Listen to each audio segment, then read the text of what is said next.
Imagine this: a small-town cafe, a political firebrand, and a choice that defied every expectation. This isn't a fairy tale, but a true story of what happened when Karoline Leavitt, a woman known for her strong political ties, was turned away from a humble diner in Atkinson, New Hampshire. She could have exploded on social media, ignited a boycott, or simply stormed off in a fury. But she didn't. Instead, Caroline did something so profoundly unexpected, so utterly human, that it not only saved a struggling eatery, but also sparked a ripple of change throughout an entire community. Her response to rejection wasn't fueled by vengeance, but by a radical, almost shocking kindness, a rarity in our deeply divided world. Pause, look around as if engaging the audience directly. Before we dive into the heart of this extraordinary story, tell me, where are you watching from? And don't forget to subscribe. You won't want to miss the incredible stories we have coming up. Our story begins on a seemingly ordinary evening at the Cedar Grove Cafe. Rain had just stopped, leaving the gravel parking lot glistening under the flickering red glow of the open sign. Karoline Leavitt, fresh off a grueling work trip from Washington, D.C., pulled in, her stomach rumbling.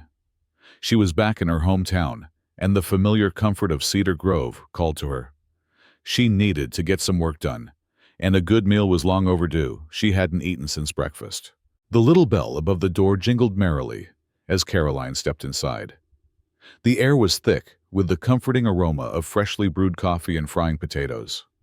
Country music played softly, mingling with the low murmur of locals enjoying their meals at the 6 tables scattered around the room. A waitress, Emma, her curly brown hair pulled back in a ponytail, flashed a welcoming smile. "Sit anywhere you like," she called out, effortlessly balancing 3 plates. Her name tag, neatly pinned, read Emma. Caroline chose a small corner table by the window, the perfect spot to set up her laptop. She picked up the plastic menu, her eyes scanning the familiar comfort food. Everything looked tempting after such a long day. The special, a grilled chicken sandwich with melted cheese, caught her eye. It was a dish her mom used to make, a wave of warm nostalgia washing over her. Emma finished delivering an order, approached with a glass of water and a notepad. "Welcome to Cedar Grove Cafe. Can I get you some coffee?" she asked, her voice friendly and efficient. "Great, thanks," Caroline replied, her stomach grumbling in anticipation. As Emma turned towards the coffee counter, a woman, Rachel, emerged from the kitchen. Her apron was embroidered with her name, her hands dusted with flour. When her eyes landed on Caroline, she froze, her expression hardening. "Emma, come here a sec," Rachel called, her voice sharp and strained. Emma, looking puzzled, set down her notepad and hurried over. A hushed, tense conversation ensued near the cash register. Emma's eyes widened as she glanced back at Caroline. Rachel's face was flushed, her body language radiating a mixture of anger and anxiety. The quiet chatter in the cafe faded, replaced by an unsettling silence. Rachel, smoothing her apron with a determined air, marched straight towards Caroline's table, Emma trailing timidly behind. "Sorry, but I can't serve you here," Rachel stated, her voice tense but firm. Caroline looked up, surprise flickering across her face. "I'm sorry. I know who you are, Miss Leavitt. I don't agree with your politics, or Trump's, for that matter, and I'm not comfortable with you here." Rachel continued, crossing her arms defensively. "This is my place, and I get to decide who eats here." The cafe fell utterly silent. Every eye was fixed on them. A man at the counter set his coffee mug down with a distinct clink. Emma, standing off to the side, clutched her notepad to her chest, looking as if she wished the floor would swallow her whole. Caroline felt her face flush with a mixture of embarrassment and anger. Her first instinct was to fight back, to unleash a torrent of righteous indignation. She could tell Rachel that refusing customers over politics was not only wrong, but also bad for business. She could make a scene, create a social media firestorm that would scorch this little cafe. Her millions of followers were just a click away. But instead, she took a deep breath, forcing herself to remain calm. Her voice, when she spoke, was surprisingly soft. "I understand," she said, gently folding the menu and placing it back on the table. "It's your place, your call." Rachel seemed momentarily stunned by the lack of resistance. She had clearly braced herself for a battle. "Thanks for being up front," Karoline added, standing up, her movements deliberate. "Have a good evening." She walked towards the door, feeling the weight of every stare in the cafe. The bell jingled again, a melancholic sound this time, as she stepped out into the cool evening air. Sitting in her car, her hands gripping the steering wheel, Caroline's stomach still growled. But now there was a heaviness in her chest, too. Through the window, she saw Rachel speaking animatedly to the customers, her hands waving in explanation. Some nodded, others looked uneasy. Emma stood by the coffee maker, her head down, staring at her shoes, clearly shaken by the encounter. Karoline pulled out her phone, scrolling through her contacts until she found a familiar name. She dialed. The phone rang 3 times before a voice answered. "Hey, it's Karoline. Remember that thing we talked about last month?" she said, her eyes fixed on the warm, yellow lights of Cedar Grove Cafe against the darkening sky. "I think I found the perfect spot." A pause. "Yeah, tomorrow works. I'll send details, trust me. People will be surprised." A small, almost mischievous smile played on her lips as she hung up and started the car. The radio came on, playing a Taylor Swift song. The anger had faded, replaced by a spark of something else. Hope, perhaps, or maybe even a touch of cunning. Emma watched Caroline's car disappear down Atkinson's country road. The atmosphere in Cedar Grove Cafe slowly returned to normal, but the heaviness lingered within her. "Can you believe it?" Rachel exclaimed, stepping up beside her, her voice full of disbelief. "She just left. No fuss. Should we have done that, Emma?" she asked quietly, her eyes still fixed on the floor. She just wanted to eat. Rachel clenched her fists, her face tightening. "My family lost our grocery store because of Trump's policies. Policies she supports. I can't serve someone like that and feel okay." Emma nodded, but said nothing.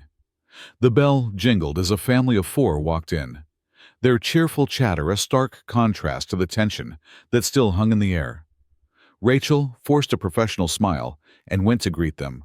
For the rest of her shift, Emma took orders and carried plates, but her mind kept drifting back to Caroline's face. Not angry, but confused, almost sad. As she wiped down the last table before closing, Emma wondered what Karoline had done after leaving. Had she found another diner? Or had she already posted about the mean Rachel in this little cafe? Tomorrow would probably just be another normal day at Cedar Grove, she thought, unaware of the storm that was brewing. Her feet ached as she climbed the 3 flights of stairs to her apartment. The elevator had been broken for months, and the landlord's constant promise of next week for repairs had become a cruel joke. The hallway smelled faintly of burnt food. Emma fumbled for her keys, trying not to make any noise. It was nearly midnight, and her grandma, Clara, was probably asleep. She pushed the door open into the dark living room. A small lamp clicked on. "You're home late," a gentle voice said. Clara Hayes sat in a faded green armchair, a knitted blanket draped over her legs, her silver hair loosely tied back. Reading glasses perched on her nose. "Sorry, Grandma," Emma said, setting her bag on the kitchen counter. "Rachel asked me to stay and check inventory." "Why aren't you asleep? Did you take your meds?" Clara waved a hand dismissively. "I took them. I'm not a kid. Come sit. You look worried." Emma kicked off her shoes and sank onto the sofa. She could never hide anything from Clara. Her grandma had raised her since she was 8, after her parents died in a car crash. Clara could read her like an open book. "Something happened at the cafe today," Emma began, recounting the events with Karoline Leavitt. The refusal of service, the stunned silence, Caroline's unexpected calm. "She got kicked out in front of everyone. But the weird thing is, she didn't get mad. She just said, 'I understand,' and left." Clara frowned. "And you feel bad, like you did something wrong?" Emma nodded, leaning back against the sofa cushions. "I do feel bad, Grandma," Clara said softly. "Maybe you were wrong.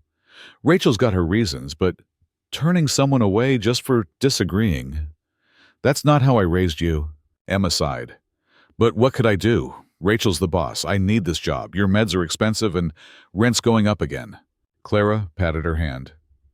Don't worry about me. We've been through worse. Emma worried constantly. Clara's heart condition required costly medication, and with no insurance, they scraped by. The cafe job wasn't ideal, but it was the only place in Atkinson that fit her community college schedule. Rachel's stressed, Emma added. Last week, she said if business doesn't pick up, she might have to cut hours. It's tough on everyone. Clara nodded, glancing at the stack of bills on the table. What do you think Karoline will do? Emma asked. Will she post something? Tell people to avoid the cafe? Clara pulled the blanket higher. Who knows? People will surprise you sometimes. I just hope she doesn't stir up trouble. Rachel's stubborn, but she's not bad. Her family's been through a lot. Clara paused, her gaze drifting towards the flickering streetlight outside. Everyone's got their story, their reasons, she said softly. Sometimes the kindest people are the ones who've hurt the most. Emma wasn't sure if she meant Rachel, Karoline, or someone else entirely. Clara often spoke in riddles, their meaning only becoming clear later. I'm going to bed. Early shift tomorrow, Emma said, standing and kissing Clara's cheek. You rest too, okay? Clara squeezed her hand. Whatever happens tomorrow, be kind. That's all that matters. Her tone made Emma pause. Do you know something I don't? Clara smiled mysteriously. Just an old lady with old thoughts. Go sleep. Emma helped her grandmother to bed, setting out water and her morning medications. Then, she went to her small room and changed into her pajamas.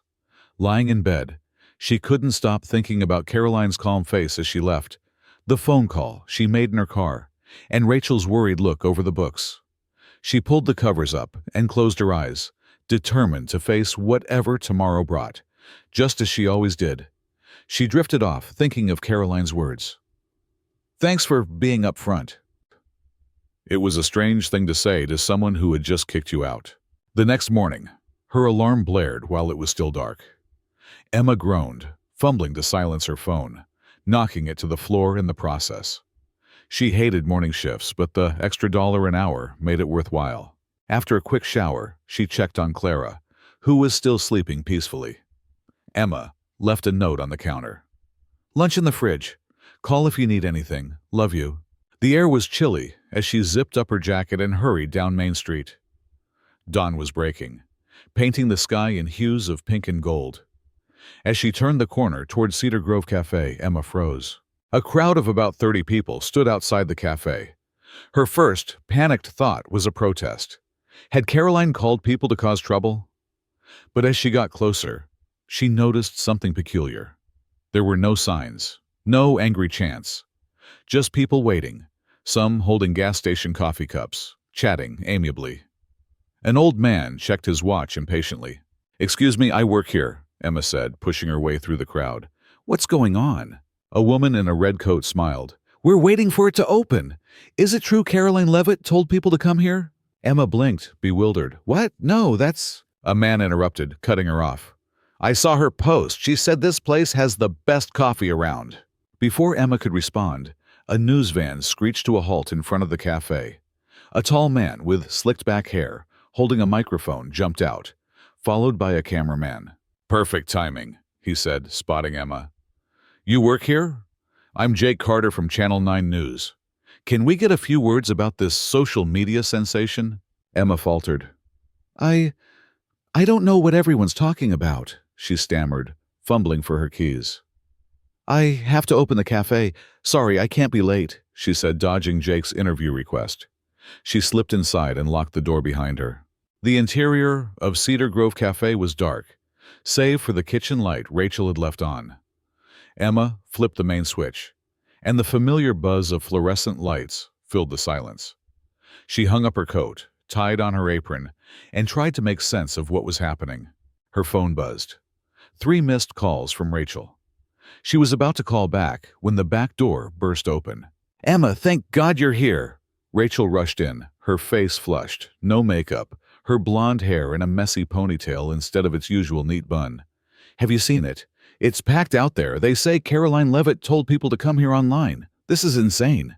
Rachel shoved her phone into Emma's hands.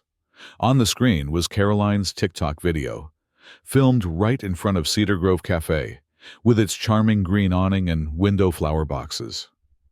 In the video, Karoline said, "Just got refused service at Cedar Grove Cafe in Atkinson for working for President Trump. I respect their right, but trust me, the coffee smells amazing, and everyone inside looks so nice. Small businesses are the heart of America. Even if they don't want to serve me, if you're nearby, stop by and see for yourself. Support local, always." Emma looked up, stunned. She's sending people to eat here? After getting kicked out? That makes no sense. Rachel snatched the phone back, muttering, "What's her game? Is she trying to embarrass me?" Emma said slowly, "It doesn't feel like a game. It sounds like forgiveness." Rachel scoffed. "No one's that nice, especially not politicians." The front door rattled with insistent knocking. Jake, the reporter, waved through the glass, pointing at his watch. 20 minutes till we open," Rachel yelled.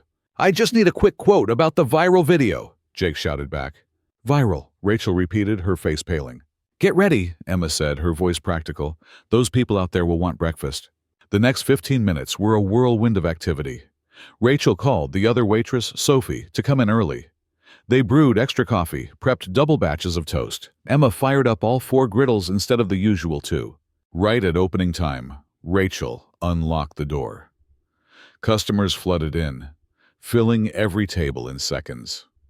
Jake and his cameraman claimed a corner, pleading for just one quote while Rachel handed out menus. "No comment unless you order," she snapped. Jake grinned. "I'll take the chicken sandwich special." By mid-morning, the cafe had a waiting list. Rachel called in the part-time cook, Louise, who usually only worked lunch shifts. The kitchen was a scene of controlled chaos, the doorbell chiming non-stop. Emma kept glancing up, half expecting Karoline to walk in. In a rare, quiet moment, Emma caught Rachel by the window, staring at the crowd outside. "We're going to run out of food," Rachel said softly. "I've never seen it this busy, not even at Christmas." "Isn't that good?" Emma asked. Rachel frowned. "I don't know what this is. Why'd she do it? I insulted her, kicked her out." "Maybe she's just kind," Emma replied. "No one's that kind," Rachel repeated. But her voice wavered, a hint of doubt creeping in. The bell rang and an elderly couple stepped in, marveling at the crowd. "Is this where Karoline Leavitt got refused?" the woman asked loudly. "She told us to come support. So impressive." Rachel, flushed, nodded silently and led them to a freshly cleared table. All morning, Emma watched Rachel. She moved stiffly, her smile forced, flinching whenever Karoline's name came up. By noon, 3 news vans were parked outside. The story was spreading. The cafe that refused Karoline Leavitt was now the hottest spot around, thanks to Karoline herself. After the lunch rush, Rachel disappeared into the tiny office and shut the door. 10 minutes later, Emma brought her coffee and found Rachel at the desk, quietly crying. "I don't get it," Rachel whispered. "Why didn't she fight back?" Emma didn't know what to say. She set the coffee down and stepped back. "Maybe she's just a kind person," she said finally. Rachel wiped her eyes with a napkin. "No one's that good, especially not in politics." She sighed, straightening up. "Let's get back out there. Dinner crowd's coming." For the next week, Cedar Grove Cafe was packed from morning to night. Rachel ordered extra supplies twice, hired 2 new waitresses and a cook. Cash flowed in so fast she had to run to the bank midday. One Friday afternoon, Emma overheard 2 customers chatting as she poured coffee. "It's got to be a stunt," a guy in a work uniform said. "She wants Rachel to look bad, and people are just coming to watch her fail." "I don't think so," the other countered. "My cousin works with Karoline's assistant. Says she's genuinely nice. Maybe she meant it about supporting local." "Politicians don't do nice without an angle," the first insisted. Emma moved to another table, but similar debates echoed around the cafe. Some skeptical, others buying into Karoline's kindness. During a break, Emma checked her phone. The story had blown past Atkinson. Big news outlets were covering it. Karoline Leavitt responds to rejection with kindness. Political divide, cafe owner refuses press secretary. Photos of Cedar Grove Cafe flooded the internet. People argued over Rachel's rights, praised Karoline's peaceful response. Some called for boycotts. Others planned visits. Emma felt dizzy from it all. Their little cafe was now a symbol in a bigger fight, something that had nothing to do with coffee or sandwiches. That night at home, Clara was watching the local news. Jake Carter stood outside Cedar Grove Cafe, speaking into a microphone.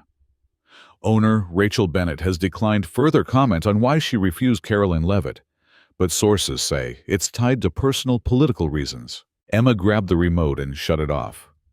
"Why are you watching that? It's all lies." She flopped onto the sofa. "They don't know Rachel, or why she did it." Clara eyed her. "You look exhausted." "I am." Emma rubbed her eyes. "The cafe's been slammed all week. My feet are killing me. But Rachel's worse. She barely sleeps, jumps every time the door opens like she's waiting for Karoline to walk in." "Do you think she regrets it?" Emma pondered. "I don't know. She's a mess. We all are." She looked at Clara. "If it were you, what would you do? If someone you disagreed with came into your cafe?" Clara was quiet for a moment. "When I was young, your grandpa and I ran a little grocery store. Things were different then. Some folks didn't want us serving certain customers just because of their skin color." Emma nodded. She'd heard those stories. "We decided our store was for everyone. Not because we agreed with them all, but because we believed you judge people by how they treat others, not who they are or what they believe." Clara took Emma's hand. "It wasn't easy. We lost friends, got threats." "This is different, though," Emma said. "How's it different?" Clara asked gently. "Kicking someone out. It's big. It says they're not welcome. That's a heavy message." Emma didn't reply. She helped Clara to bed, checked her phone one last time before sleep. Karoline Leavitt hadn't posted more about the cafe. Just that one TikTok had drawn the crowds. The next morning, Emma arrived early. The crowd outside Cedar Grove Cafe had thinned, but it was still unusually busy for a weekend. Inside, Rachel was flipping pancakes, dark circles under her eyes stark. "You're here early," Emma said, tying on her apron. "Couldn't sleep," Rachel replied, flipping a pancake. "Bank called yesterday. Wants to meet about that loan I applied for last month. Suddenly I'm a promising client." She gave a weak laugh. "One busy week and everyone thinks I'm thriving." "Isn't that good news?" Emma asked. Rachel paused, staring at the spatula. "Good? I kicked someone out because I didn't like her politics," she responded, her voice tight.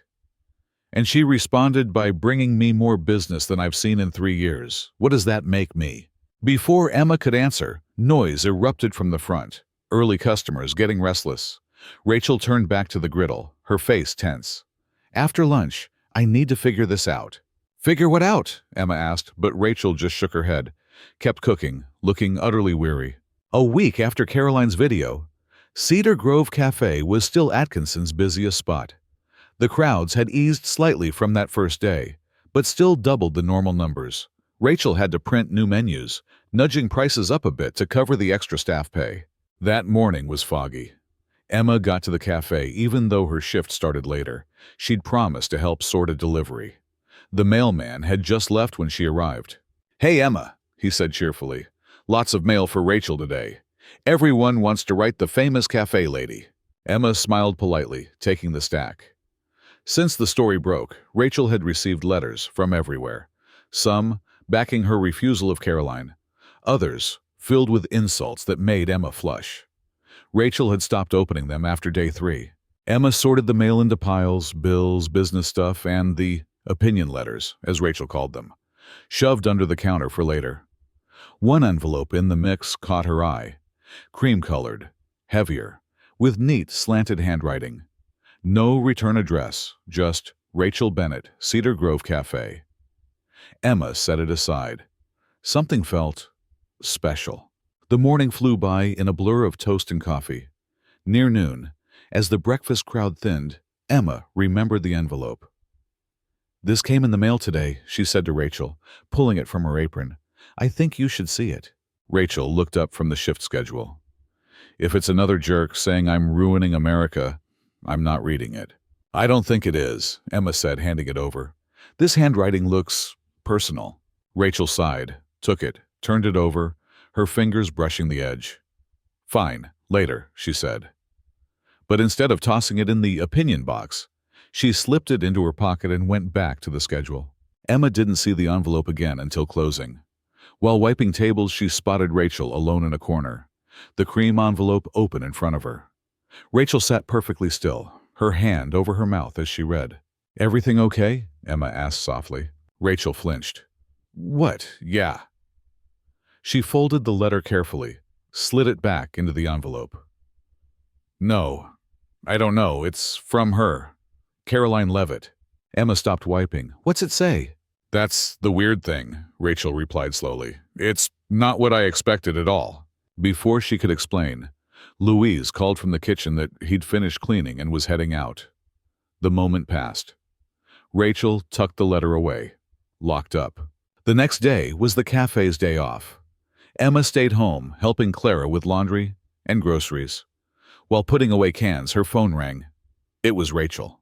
"Can you come to the cafe at 4?" Rachel asked, skipping hellos. "I'm holding a staff meeting." "Something wrong?" Emma worried. The cafe was doing well. "They wouldn't cut hours, right?" "No, nothing's wrong. I need to tell everyone something. It's important," Rachel said, her voice oddly calm. At 4, Emma arrived at Cedar Grove Cafe with the crew: Sophie, the 2 new waitresses, Louise, the cooks, and old Ben, who washed dishes on weekends. They sat around tables pushed together in the middle, sipping coffee, guessing. "Maybe she's selling," Sophie whispered. "This place is famous. It'd fetch a good price." "Or expanding," a new waitress suggested. "My cousin's place in Boston got big off a celebrity. Open 3 more spots." The bell jingled, and Rachel walked in. Her hair fell soft around her face, and she wore a green dress instead of her usual jeans and t-shirt. "Thanks for coming," she said, standing at the head of the tables. "I know it's your day off." She took a deep breath. "This past week, I've been thinking a lot. About the cafe, about you all, and about what happened with Karoline Leavitt." The group went quiet. No one had dared bring that up to Rachel directly. "I got a letter from her," she went on, pulling the cream envelope from her bag. "I'd like to read it to you, if that's okay." No one objected. Rachel unfolded it, smoothed it out, and began. "Dear Miss Bennett, Karoline," her voice was steady. "First, I want to thank you for your honesty when I came to your cafe. In a world where people often hide how they feel, your candor was refreshing." Rachel paused, breathed, then continued. "I've learned that when faced with rejection, the best response is kindness. Not to seem noble, but because everyone has their reasons." Rachel kept reading, her voice trembling slightly. Emma glanced around. Everyone was rapt. Even Ben stopped fiddling with his coffee mug. "I didn't post that video about your cafe to shame you," Rachel read. "I did it because even in my brief stop, I could tell Cedar Grove Cafe is special. The way your staff looked at you, the smell of freshly roasted coffee, the kids' pictures on the bulletin board, those things matter. It's a place that holds a community together." Rachel's voice broke a little. "My politics come from wanting to help struggling communities like this one. We might differ on how, but I believe we want the same things. Good jobs, safe neighborhoods, and hope for our kids' futures." Rachel glanced up briefly, then back to the letter. "I'm not asking you to change your mind about me, or serve me if I come back. That's your right as the owner. I just hope you keep doing what you're doing, serving great coffee and giving this town a place to gather. That matters more than any political divide." Rachel lowered the letter, signed simply, Karoline. She looked at her staff, her hands shaking slightly. "I was unfair. I judged her without knowing her. When she had every reason to be mad, she chose kindness instead." The room stayed silent. Emma felt a lump in her throat. Rachel squared her shoulders. "I've made a decision, and I wanted you to hear it first." Rachel didn't get to say what it was. A pipe in the kitchen burst right then, sending everyone scrambling for brooms and buckets. By the time the plumber arrived, the meeting had broken up. Emma got home late, soaked and exhausted. Clara was watching a movie in the living room, a bowl of popcorn on her lap. "You look like you swam here," Clara said, patting the sofa beside her. "Rough day. Cafe flooded. Emma kicked off her shoes, collapsed next to her. But something interesting happened before that. She told Clara about Karoline Leavitt's letter. As she recited what she could remember, she saw Clara's face shift. Something like recognition. "What's wrong?" Emma asked. Clara pursed her lips, set the popcorn aside. "Her grandmother," she said softly. "Did she mention a name?" "No, just that her grandma taught her to meet rejection with kindness." Emma eyed Clara. "Why? Do you know her?" Clara stood, leaning on the chair. "Wait a sec." She shuffled to her bedroom. Emma heard drawers opening and closing. Minutes later, Clara returned with an old, leather-bound photo album, green and faded. She sat, opened it carefully. "Haven't looked at these in years," she muttered, flipping brittle pages. The album was full of black-and-white shots. Young women in wide-collared dresses, men in work shirts by old cars, kids playing in dusty yards. Clara stopped mid-book, pointing to a photo of two girls on some steps. One was clearly a young Clara, thin and serious. The other had wild, curly hair and a beaming smile. "This is Margaret," Clara said, her voice tender. "But everyone called her Maggie." Emma gasped. "Maggie? Karoline Leavitt's grandmother?" "Yep." Clara touched the photo lightly. "We grew up together in New Hampshire. Best friends from toddlers till she moved away at 18. Emma couldn't believe it. "You knew her grandma and didn't say anything when I told you about the cafe?" "I wasn't sure at first," Clara admitted. Leavitt wasn't Maggie's maiden name, and there are plenty of tough grandmas around here. But when you said what was in that letter about kindness after rejection, I knew that's pure Maggie." Emma studied the photo. The girl who'd become Karoline's grandmother had a fierce glint in her eyes, despite the smile. Her arm was slung around Clara like a shield. "What was she like?" Emma asked. Clara smiled. "Oh, she was something. Tough as nails, but a soft heart. Didn't take any nonsense. If she loved you, she'd fight a bear for you. If she didn't, you'd know quick." "Why'd you lose touch?" "Life," Clara said simply. "I went off to work. She stayed. We wrote for a while, but it faded. No phones or email back then." She turned another page, revealing more shots of the girls, by a pool, in school uniforms, decorating a Christmas tree. "We were dirt poor, but Maggie always said she'd make something of herself," Clara recalled, her voice distant. "I became a nurse, and she raised a family. Heard it wasn't easy." Emma recalled snippets about Karoline's childhood. Middle class, but her grandma was a big influence. "Now her granddaughter's famous," Emma grinned, "and showing up at Rachel's cafe in Atkinson." "Life's a circle," Clara said, closing the album, setting it on the table. "I should have recognized if she is anything like Maggie." "Do you think she'd want to meet you?" "You mean ask Rachel?" Clara interjected. "Maybe hold off," she said. "Rachel needs to figure herself out first. But yeah, I'd like to meet Maggie's granddaughter. See how she turned out." That night, Emma lay awake, thinking about the circles connecting them. How strange that Karoline Leavitt, granddaughter of her grandma's best friend, had walked into Cedar Grove Cafe that night and answered rejection with kindness, a trait passed down from someone who grew up with Clara. It wasn't just coincidence. It felt like an unfinished story. Her phone buzzed in the dark, startling her awake, knocking over a glass of water. "Hello," she mumbled groggily. "Emma, it's Rachel. Can you come to the cafe early? I need to talk about yesterday before the pipe burst." Rachel's voice was different, less sharp, softer. "I'll be there in 20, Emma promised, dressing quickly, in the dark, glancing at Clara, still asleep. On the table was the album, open to Clara and Maggie's photo. Atkinson's streets were empty, the sky shifting from black to deep blue, pink at the horizon. When she reached Cedar Grove Cafe, the lights were on. Through the window, Emma saw Rachel alone at the counter, a coffee mug in front of her. Emma tapped the glass. Rachel looked up, waved. "Thanks for coming," Rachel said as Emma stepped in. "Coffee?" Emma hung her coat, sat beside her. The cafe was empty, quiet, like a theater after the show. Rachel poured coffee, slid it over. "I didn't sleep last night," she confessed. "Kept thinking about that letter, about what's next." "And," Emma asked, her hands around the warm mug, "I'm going to invite Karoline Leavitt back. To eat here. Rachel said plainly. Emma nearly spilled her coffee. Seriously? Rachel nodded. I wasn't fair. I judged her by her politics, not who she is. She traced the mug's rim with her finger. My dad always said strong people admit when they're wrong. I think I was wrong. Emma didn't know what to say. The Rachel she had worked with for 2 years rarely owned up to mistakes.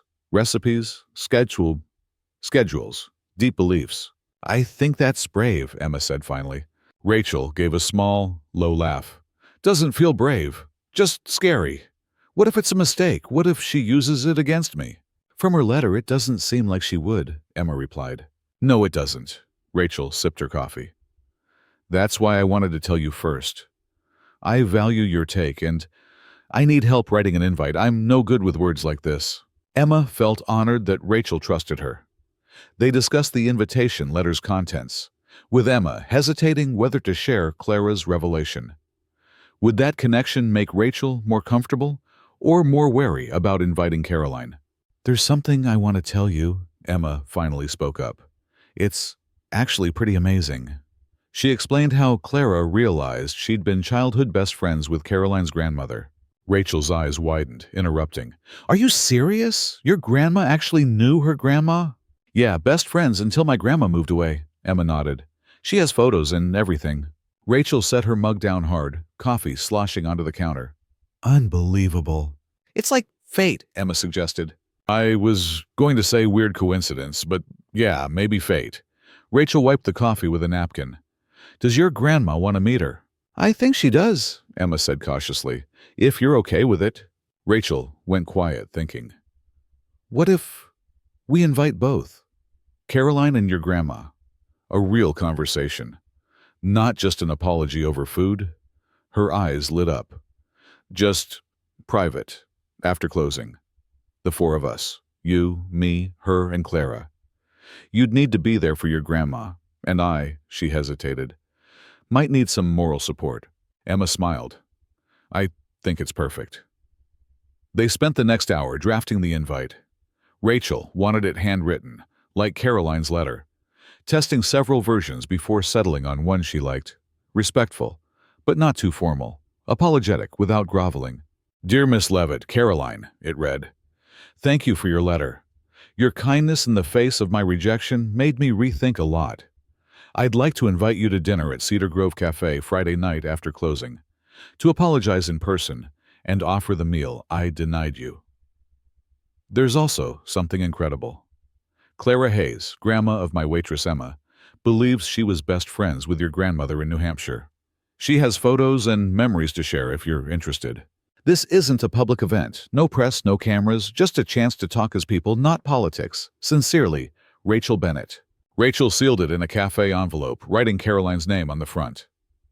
How do we get it to her? She wondered aloud. I can help, Emma offered. Jake Carter, that reporter who keeps coming, said he's covering Karoline's community college visit tomorrow. I could ask him to deliver it. Rachel hesitated. Can we trust a reporter to keep a private letter quiet? I think so. He's been pretty fair in his coverage, Emma replied. When they finished, the morning staff started arriving. The cafe's routine swept in, brewing coffee, prepping pastries, pulling chairs off tables. But something felt different. Rachel moved lighter, her smile easier, the burden of anger seeming to lift. As Emma tied her apron to start her shift, Rachel called out, Do you think she'll come? She asked, a flicker of vulnerability showing. I think she will, Emma said confidently. From everything. She seems to believe even in second chances. Rachel nodded, squared her shoulders, and turned to greet the day's first customers. But before that, Emma heard her whisper, Hope you're right. Jake Carter agreed to deliver the letter, promising not to turn it into a story, though his curious eyes made that vow seem shaky. 2 days later, Rachel got a text from an unknown number. Miss Bennett, this is Karoline Leavitt. Thank you for your invitation. I'd be honored to come Friday. The connection to my grandma means a lot. Can I bring dessert? Rachel read it to Emma, her hands shaking. She's coming, she repeated. She's actually coming and bringing dessert. Emma laughed. That's a good sign. Prepping for Friday night quickly took over the cafe. Rachel decided on a special menu, testing 3 coffee blends before picking one with a hint of cinnamon that even Louise, the pickiest cook, approved. "Nothing too fancy," she stressed while planning. "I want it to feel like a real cafe meal, just the best version." Emma brought Clara to meet Rachel midweek. The two sat in a cafe corner for nearly an hour, looking through Clara's photo album and talking about Maggie. "She was the bravest person I knew," Clara recounted. "At 12, some boys were throwing rocks at a stray dog. Maggie marched up, faced 4 kids bigger than us, and said if they threw one more, they'd regret it for life." Clara chuckled. "They ran like she was twice their size." Emma saw Rachel soften through the stories. "It's hard to see someone as an enemy when you picture their grandma defending a pup." At home, Clara fretted over what to wear. "It's not a fancy party, Grandma," Emma reassured her. "Just be comfortable." "I want to look nice for Maggie," Clara insisted, picking a blue dress that suited her, adding a sweater in case the cafe was chilly, and wearing a small silver pin Maggie gave her for her 16th birthday. "Haven't worn it in years," she said, fastening it to her collar. "But she might recognize it. Family stuff." Rumors buzzed around Atkinson that something was up at the cafe Friday night. Staff kept details tight, but people speculated. Karoline returning, or maybe a food critic. Midweek afternoon, Jake Carter stopped by during Emma's shift. "Is it true Karoline Leavitt's having dinner here tomorrow night?" he asked, sliding onto a counter stool, his eyes gleaming. Emma's tone sharpened. "You promised not to make a fuss." "I haven't," Jake protested, "but I'm not the only reporter around. Folks are talking." Rachel emerged from the kitchen, hearing Jake's voice. "Mr. Carter," she said coolly, "what can I do for you?" Jake shifted awkwardly. "Just checking if you need anything for tomorrow, since I helped with the letter." Rachel softened slightly. "Thanks for the help, really," Rachel told Jake, "but this isn't a media thing. Just a private dinner." Of course," Jake nodded, though he looked a bit let down. "It's just such a good story. 2 sides reconciling, finding common ground. People need to hear stuff like this these days." "Maybe," Rachel replied, "but not yet. It needs to be real, not performed for cameras." Jake left without pushing further, but Emma worried. If other reporters caught wind of the dinner, they might not be as gentle. Friday morning dawned, clear and crisp. Rachel got to the cafe before sunrise to prep, though it closed at 6:00 p.m., leaving just an hour to get ready for Karoline. Emma arrived at noon for her shift, finding the kitchen in organized chaos, every surface covered with food. Rachel was kneading dough herself, the smell of baking bread wafting out. "It's just dinner," Emma teased, "not a state banquet." "I know." Rachel wiped flour off of her cheek. "But I want it perfect." The day sped by in a blur of customers and prep. Near the end of her shift, Emma called Clara to confirm she was set. Louise volunteered to pick her up on his way over. At 6 sharp, Rachel flipped the closed sign and locked up. Staff hustled to clean, setting up the nicest table, near the window, but out of street view. Rachel dug out a tablecloth and cloth napkins, a rare touch of luxury for the cafe. As she arranged silverware, she suddenly stopped. What if it's awkward? What if no one knows what to say? "There'll be plenty to talk about," Emma assured her. "Between the cafe, politics, and her grandma, the trick will be fitting it all into one dinner." By 6:30, Clara arrived with Louise. She looked radiant, in her blue dress, white hair neatly brushed, the silver pin glinting on her collar, clutching the fabric-wrapped album carefully. "You look beautiful," Emma hugged her gently. Clara smoothed her dress, nervous. "Think she'll recognize the girl in the photos? It's been so long." "She will," Emma said confidently. By 6:55, everything was ready. The table was set, food kept warm, soft music playing from the cafe's old radio. Rachel wore a simple black dress but kept her apron, a familiar touch that made Emma smile. They heard a car pull up outside. Rachel took a deep breath. "Here we go," she whispered. A light but firm knock sounded. Rachel smoothed her apron, took another breath, and crossed the floor. Her hand hovered on the lock for a moment before turning it. Karoline Leavitt stood there, holding a ribbon-tied bakery box, dressed in a blue shirt and khakis, casual but neat. Her smile was shy. "Miss Bennett?" She extended a hand. "Thanks for inviting me." Rachel shook it. "Call me Rachel. Thanks for coming. Especially after last time." "Water under the bridge," Karoline said lightly, stepping inside. Emma stood by the table where Clara sat, getting her first good look at Karoline.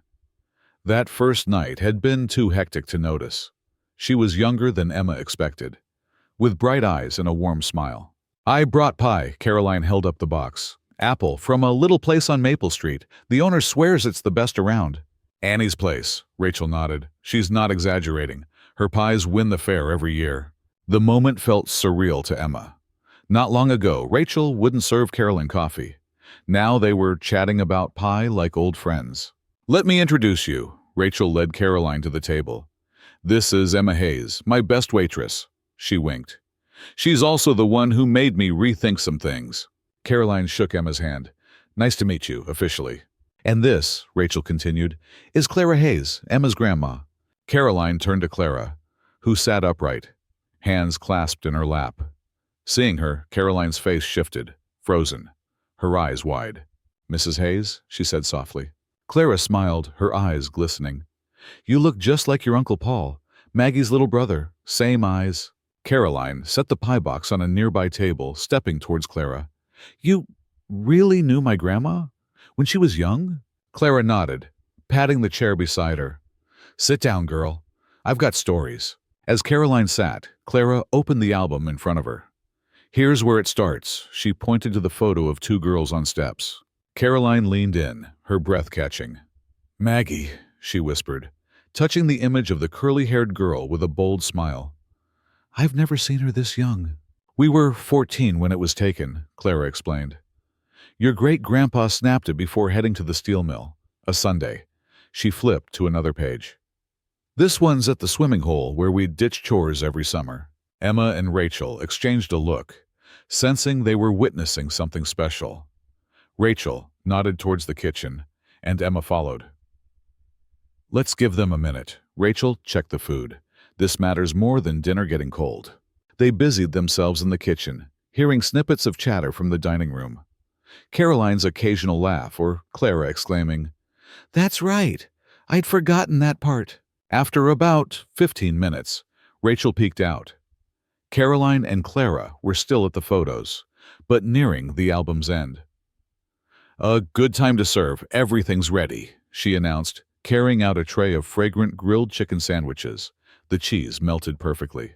Emma followed with mashed potatoes and smoked green beans. Sans. "Looks amazing," Karoline said, helping Clara close the album carefully. "It's been a while since I had a home-cooked meal like this." They sat around the table, a brief awkwardness passing before Clara bowed her head. Everyone followed, listening to her short prayer for the meal and their company. As they ate, conversation flowed easier than they'd expected. Karoline shared about her grandma, prompting nods from Clara. "She was the same when she grew up," Clara confirmed. "Loyal to a fault, tough as rock, but a warm heart." "That's her," Karoline agreed. "She saved me, really. Gave me an anchor when everything was a mess." She looked at Clara. "Did you know she kept your high school graduation photo in her Bible till the day she died? I found it cleaning out her house, didn't know who it was." Clara covered her mouth, her eyes welling again. "I didn't know she kept tabs on me." "She did," Karoline said gently. "Your nursing degree clipping, your community award, too. She never forgot you." Clara whispered, "All those years. I thought she'd moved on from me." Rachel set her fork down. "I owe you an apology," she said to Karoline. "I judged you unfairly, didn't give you a chance." Karoline shook her head. "Everyone's entitled to their stance." "Stance is fine," Rachel toyed with her napkin. "But rudeness. My parents lost their grocery store in the economic crash. My dad blamed politicians with certain views. When he passed, I swore I wouldn't support those policies." She met Karoline's eyes. "But that doesn't excuse how I treated you." "I get it," Karoline replied. "More than you think. I grew up watching good people lose everything, jobs, homes, hope. That's why I got into politics." She gave a small smile. "Maybe we agree more than we differ, if we both want to help people who are struggling." Emma watched Rachel nod slowly, processing Caroline's words. The tension in Rachel's shoulders, so familiar to Emma from years working together, seemed to ease a bit. After the main course, they cleared the table for apple pie with vanilla ice cream. Caroline insisted on clearing plates, despite Rachel's protests. Over dessert, talk shifted to lighter topics: favorite books, movies, the best fishing spots around. Clara yawned softly, and Emma realized it was nearly 10. "I should get you home," she said reluctantly. Caroline stood at once. "Of course it's late." She took Clara's hand. "Miss Hayes, meeting you was—" She searched for the word. "A gift. Like finding a piece of my grandma I didn't know I'd lost." Clara patted her cheek. "You're a good one. Maggie would be proud." She handed Caroline the album. "Take it. I've copied the photos ages ago. She'd want you to have the originals." Caroline resisted, but Clara insisted, and she finally accepted, cradling it like a treasure. As they cleaned up, Rachel pulled Emma aside. "Mind if I talk to Caroline alone for a few minutes? There's something I want to discuss." Emma nodded, curious but not prying. She helped Clara into her sweater, watching Caroline shake Rachel's hand. "Thanks for tonight," she said. "Best meal I've had in years." Rachel smiled genuinely, a rare sight for Emma. "Next time you're in Atkinson, doors always open. No invite needed." As Emma and Clara stepped outside, Emma glanced back through the window. Caroline and Rachel sat back at the table, talking animatedly, though the cafe darkened around them. "Turned out nice, didn't it?" Clara said as they reached Emma's car. "More than anyone expected." Emma wondered what they were saying. What was left to say after a night like that? She'd find out soon enough, but for now, she was content that a small bridge had been built across a big divide. Maybe that was enough for one night. Emma didn't ask Rachel about her private talk with Caroline, trusting she'd share when ready. 3 days later, Rachel seemed distant, often staring off with a slight frown. When Emma asked if she was okay, Rachel just nodded and said she was thinking a lot. Midweek morning, Rachel called a staff meeting before opening. The team gathered around the joined tables, where they'd met before the pipe burst. Emma noticed Rachel brought donuts and coffee from Annie's, a rare treat. "I've got news," Rachel began as everyone settled. "I want you to hear it from me before rumors spread." The staff exchanged uneasy glances. In a small town like Atkinson, news from the boss often wasn't good. The cafe closing, Rachel selling it,